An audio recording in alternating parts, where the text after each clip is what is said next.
Public সব কেমন আছো? আশা করি সব ভালো আছো, সুস্থ শরীরকে ব্যস্ত করিও না। হ্যাঁ, রিয়েল মানে টিভিতে শুটিং করেছিল অনিল কাপুরকে ভোটে জিতার লেগে, সিএম বানার লেগে, 7 দিনের লেগে। ওকে দুধ দিয়ে গা ধোয়াল ছিল,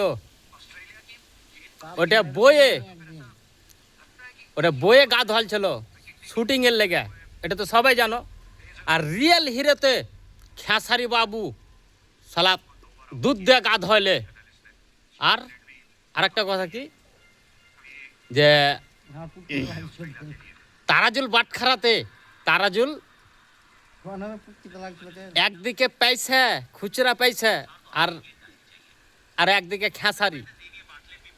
কিন্তু খেসারির আগে সিএম মোদি সবাই ফেল। ঠিক আছে।